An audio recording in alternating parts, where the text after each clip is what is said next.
What's up everybody, Arthur here, back with more hidden gems from 2022. If you haven't seen the previous episodes yet, do check them out in the playlist in the corner of the screen right now. We've gone through Zelda-likes, turn-based RPGs, and Metroidvanias already, and stay tuned to the channel for more categories. I still plan on going through 3D platformers, action RPGs, and much more. But now, episode 4 of the best games of 2022 you probably missed is all about the most classic of genres, 2D platformers.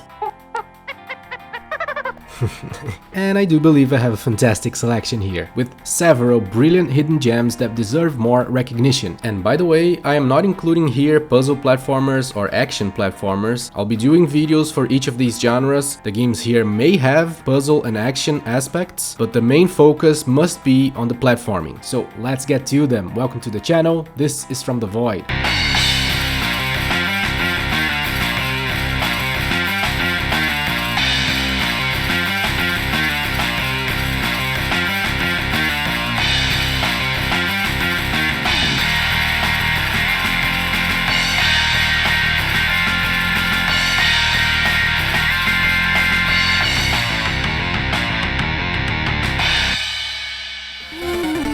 To say that this first one is a blast from the past is an understatement, because this is way back from the past. And also, check out this game's soundtrack. Is this a rocking chiptune of the highest quality or what? This is Donut Dodo.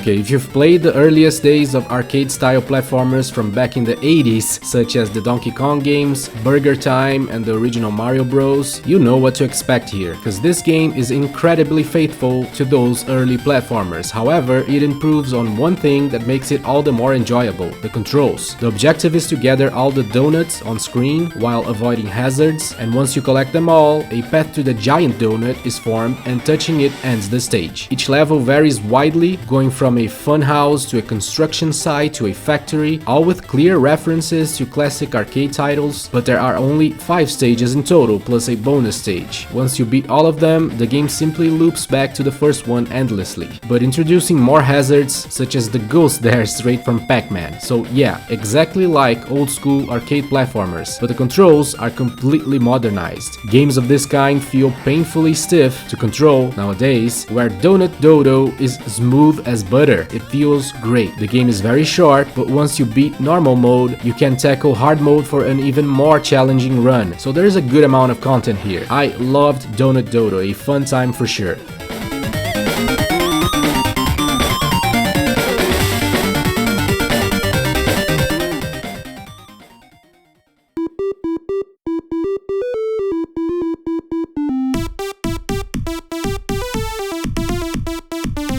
Next, I'll just read the game's intro, cause nothing I can say will top that. Okay, here we go. In order to achieve the purpose of occupying the Earth and enslaving human beings, the invaders of S-Star what? Collected a large amount of shit as raw materials for making terrorist weapons. The world's super defenders are busy resisting the enemy's frontal attack, so the task of destroying the enemy's raw material origin falls on Blowfly, in brackets. With its keen sense of shit, can he accomplish this task well? Well, can you? Can you use your keen sense of shit to collect all the pink turds? Cause you will be doing that a lot. This game is very simple, just collect all the shit. Avoid getting hit and hope to find extra lives on the treasure chests, cause this is a relentless game. Very tough since very early on. Flying around with the fly though feels great. It controls super tight. You also have a cool side dash, while the level design is devious in all the right ways. There's not much more to say about Blowfly. If you like a tough challenge and of course have a keen sense of shit, do give this one a try.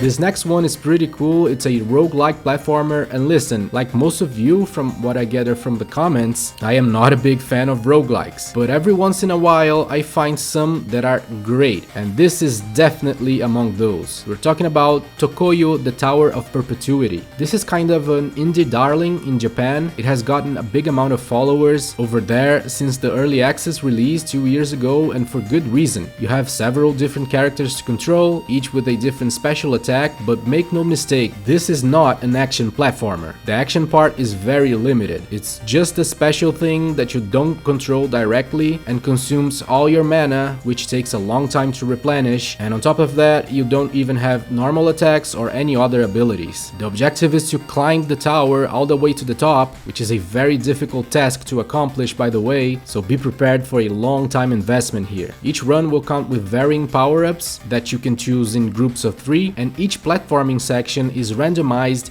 daily, so you can actually learn them by replaying several times within a day. Tomorrow, everything changes again, and it's not randomized by a seed or anything like that. The devs are actually uploading completely new stages every day, so each new stage feels more carefully put together than regular roguelikes. This is still aimed at the player who can enjoy roguelike elements, but TOKOYO Tower of Perpetuity definitely stands tall among other roguelikes because of its unique online aspects.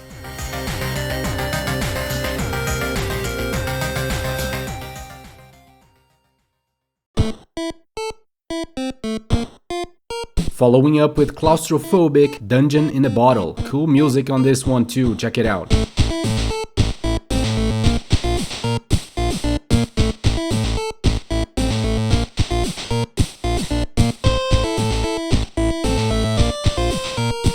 Aesthetically and thematically, this reminds me of two games, the old school PC Prince of Persia titles and the little vase sections of Super Mario Bros. 2. This is very similar to that thematically actually. Your guy is a thief who stole the wrong bottle that sucked him in, and now you have to claw your way through death rooms full of devious traps with impressive acrobatics that the thief can perform to get out of there. This game controls great, and you will have to be very fast with your reaction time and inputs, because the level design is straight from hell here. Later on, you'll learn a new kind of wall jump that feels pretty awesome to pull off, giving you more speed and providing a nice twist to the gameplay. Like with Blowfly before, this is a tough as nails game for those who like to take on the toughest platforming challenges out there. It is also a bit on the expensive side, and discounts have not been too generous yet.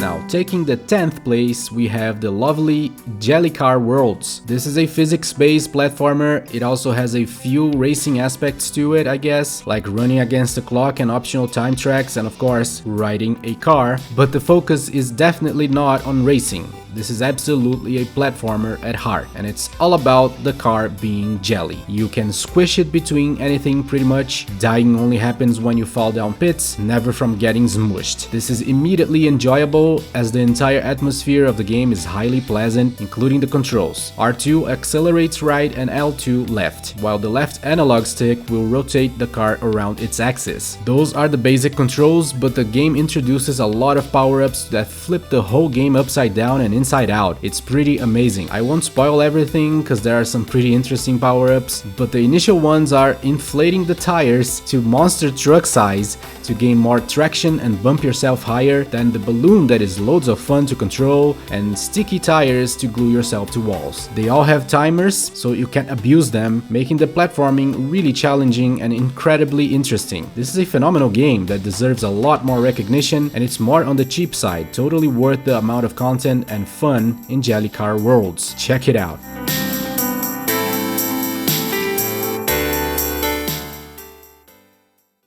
Moving on to number 9, Robotry, and its pretty dope soundtrack. Check it out.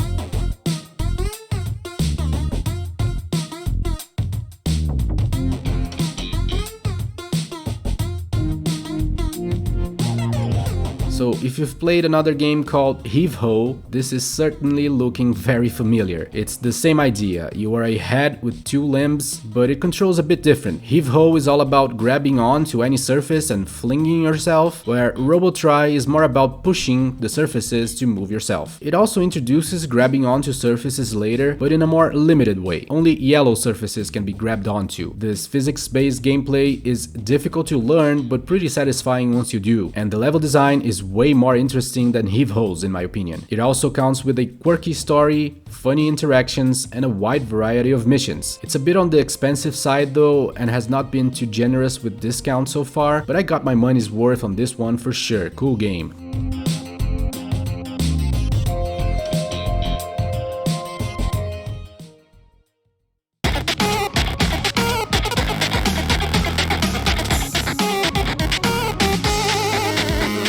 Next is Game Boy Color style Curse Crackers From Whom the Bell Toils, whatever that subtitle means. And cue up the music.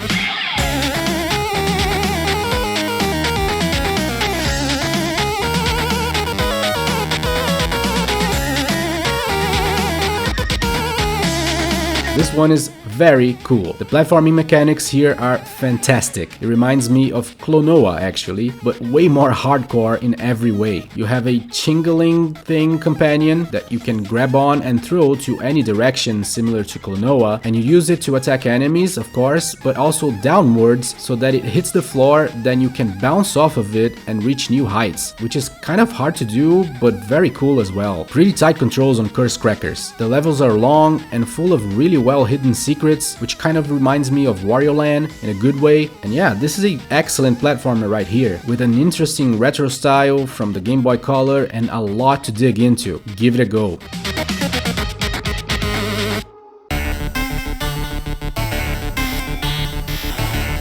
This next one I got obsessed with for a while, and it also has a pretty awesome soundtrack too, so get ready for that. Number 7 is Run, The World in Between.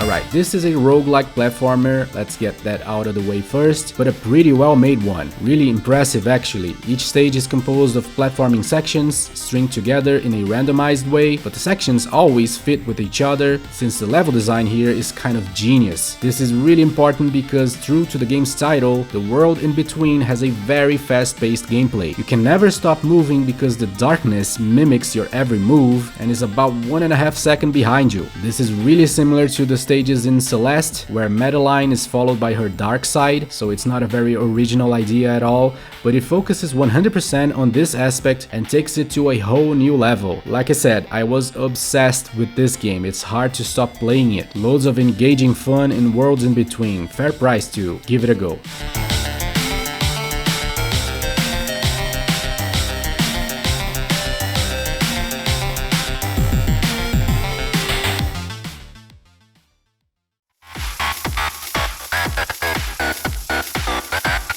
Number 6 is the hardest game on the list, hands down. Will You Snail, and feel the beat on this one.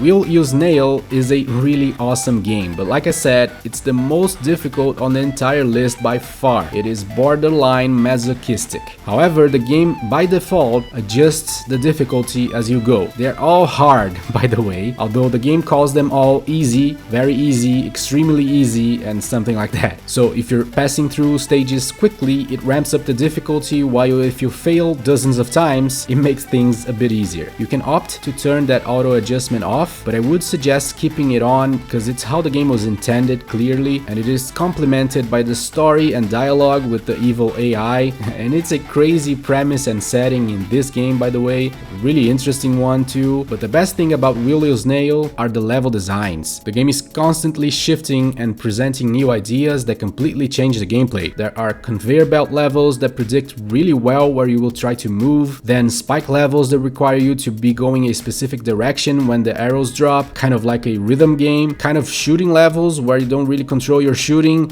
where the blocks you shoot turn against you, then boss levels with crazy patterns and so much more. This is a brilliant game, but it's definitely only for hardcore fans of platformers. It has gotten significant discounts already, and it's totally worth it. Pick it up.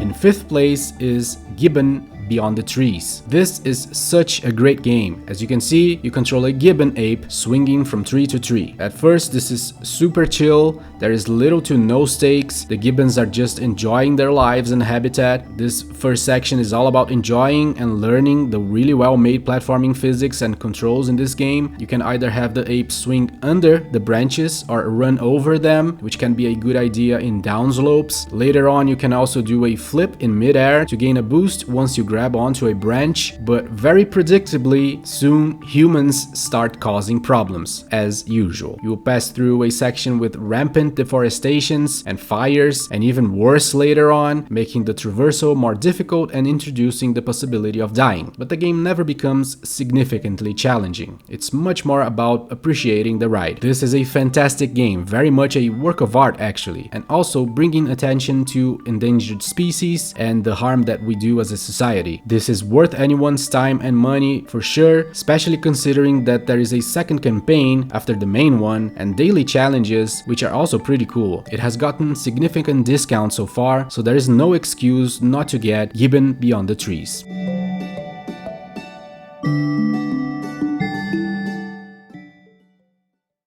The fourth place goes to Mago.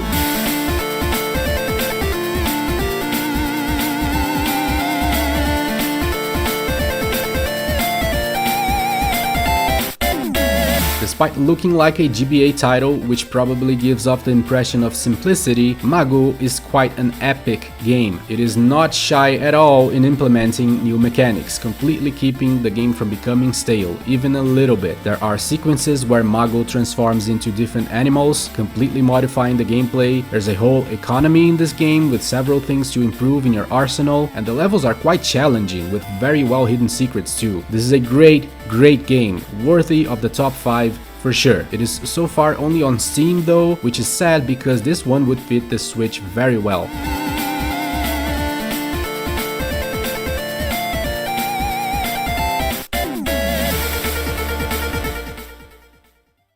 Next, and reaching the podium in third place, is quite the relaxing game, and thank God, cause most other titles so far have been really hardcore. The soundtrack is also pretty chill and a big highlight too. Check it out. This is Harlow.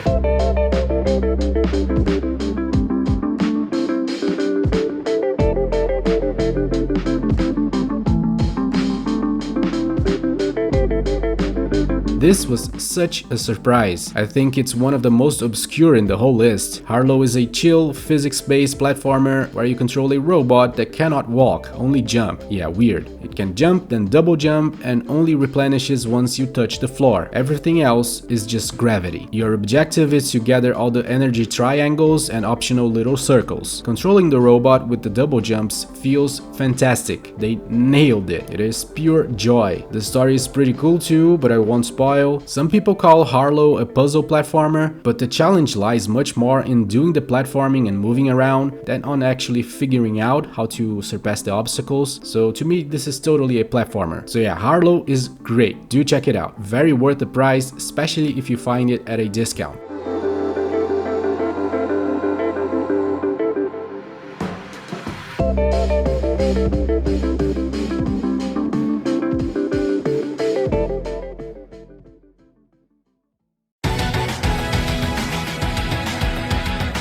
Grabbing the second place is Freedom Planet 2. Yeah!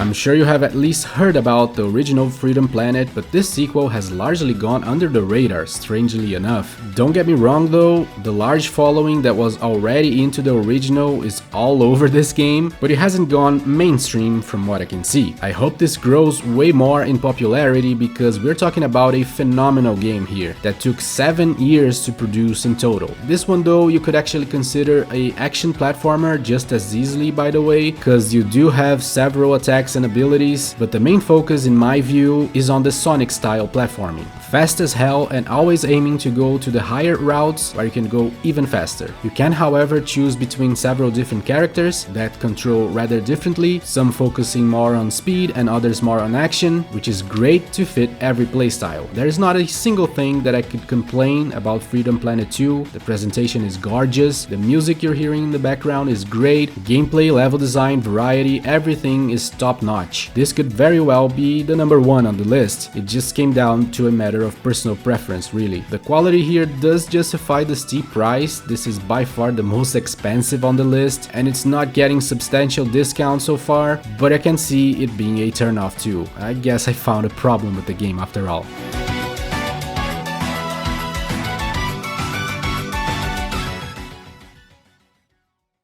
Before moving to the first place, let's take a look at the games that don't really fit the ranking, beginning with the 2 notable early access games that came out in 2022. First we have Lapin. This is a lovely and thoroughly charming platformer with great music, graphics and gameplay, where you control a rabbit joined by his fellow rabbit friends, and despite looking super friendly, it gets surprisingly challenging early on. We only have half or almost half of the game in the early access build, and it's already pretty tough. The controls are super tight and responsive, but the game demands a lot of precision, which actually provides a nice balance to the gameplay and becomes quite addictive. This is definitely one to keep on the radar, or even buy it already, especially if it goes on sale, because this is pretty much guaranteed to be a phenomenal platformer when it comes out in full.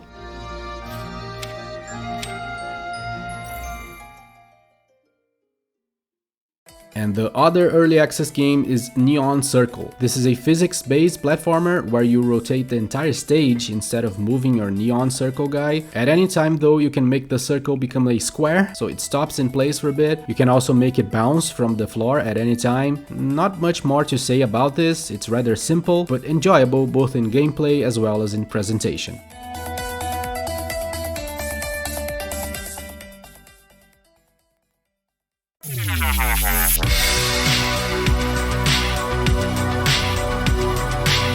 Next, a few smaller games that I don't want to rank against the other ones. This is the honorable mention section, because those are very limited in scope, certainly made by small teams or solo developers with tight budgets, but all pretty cool and most very cheap too. I'll be very quick about all of these. First is NekoNecro, which looks great. The black and white aesthetic and the edgy graphics are pretty interesting. The gameplay is also very positive despite its simplicity. You have a double jump and a dash, that's it, but everything is quick and well complemented by some great level design, including well-hidden collectibles. The only issue is the price. It is too simple for the price it goes for right now, in my opinion.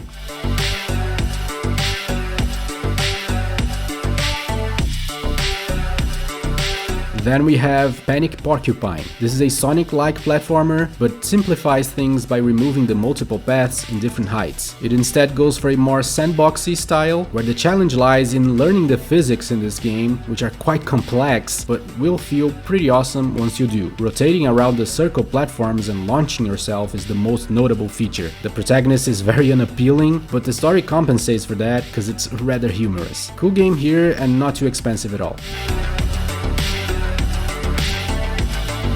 Next is Reiterate. This one I reviewed in the beginning of the year. It's a pretty solid platformer with fluid movement, double jumping and sliding on walls, and a slowdown mechanic too. The difficulty is well balanced, poses quite a challenge, especially in the harder mode called Black Edition, and it's all because of the excellent level design here. This is the game's biggest quality actually. Believe it or not, there is also a story here. It's again a simple one, but an intriguing sci-fi plot that I enjoy, and the awesome soundtrack is another huge plus. It is the one you've been hearing in the background for this section. Pretty cool game, Reiterate. Give it a shot.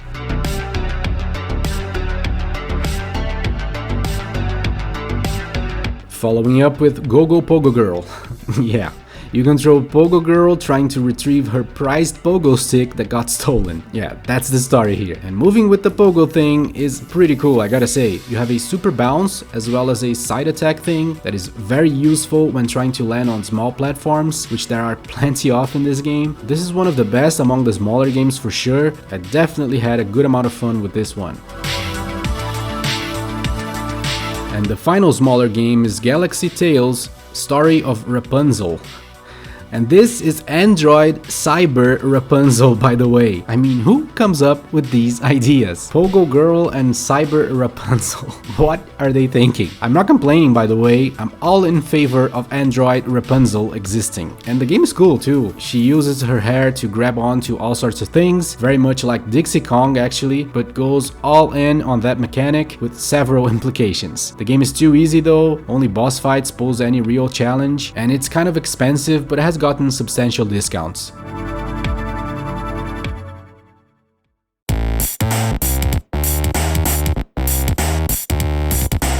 Now for the winner, and after that the free games, which are some of the best on the list, by the way, so don't tune out after this. The first place goes to the game with the coolest soundtrack in this entire list. Check it out, this is Grapple Dog.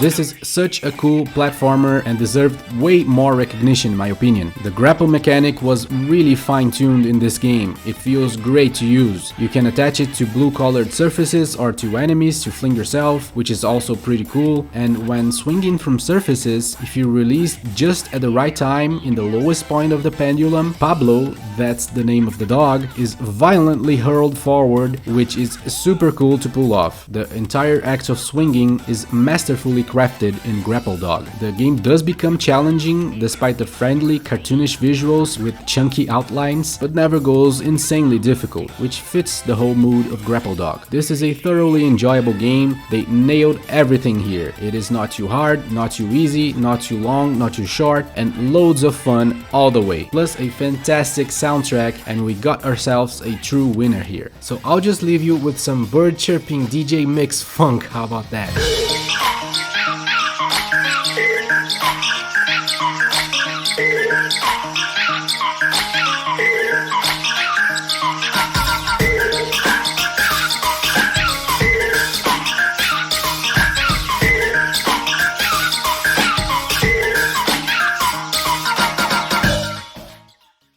As usual, we close things off with the notable free games of 2022, and I'm happy to say that we got a good number of excellent ones. Two of these at least are freaking fantastic actually. One of them is definitely Owlone in the Woods. Yeah, weird pun in the title there, but this is such a great game, seriously. Pick this one up for sure. Your mother owl trying to find all the baby owls lost in the woods. There is a strong stealth aspect to this game too, which breaks the platforming pacing nicely. You have to find the hide spots to avoid the foxes roaming around. Soon you unlock the ability to flap your wings for double, triple or more jumping, but the level design is why this game is great. There is a surprising amount of clever ideas that pose as obstacles in your path, like fire ants that will kill you if you stay on them for too long, moss that allows you for wall jumps, unexpected holes in the ground taking you to the fox's nest, amplifying the danger, and all that without ever stopping the game to explain anything. It's all intuitive and rather brilliant. I mean, this is truly a great game. I'm amazed that it is completely free. Pick this up for sure.